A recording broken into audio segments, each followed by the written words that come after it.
चाणक्य का संकल्प। यह उन दिनों की बात है जब यवन सेना विश्व विजय के उद्देश्य से भारत की ओर लगातार बढ़ती जा रही थी। आचार्य चाणक्य इस परिस्थिति को भली भांति देख रहे थे।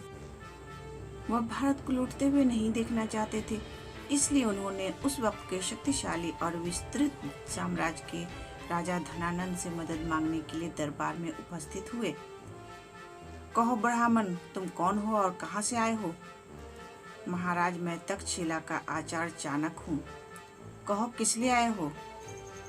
यवन की सेना लगातार आर्यवर्त की ओर बढ़ती आ रही है, जिसका मकसद ठीक नहीं है। तो हम क्या कर सकते हैं? महाराज, आपके पास काफी बड़ी सेना है, आप उसका सामना कर सकते हैं। अगर उसे नहीं रोका गया तो आपका साम्राज्य भी नहीं बचेगा।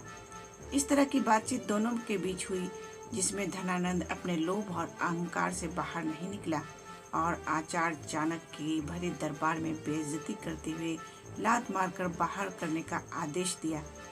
इस प्रहार से आचार्य जमीन पर गिरे और उनकी शिखा खुल गई।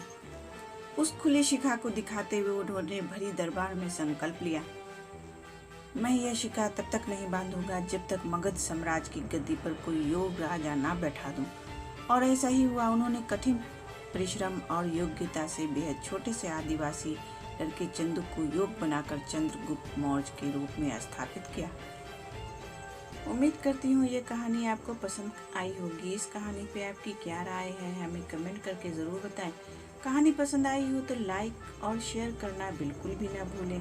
चैनल पर नए हो तो चैनल को सब्सक्राइब ज़रूर करें।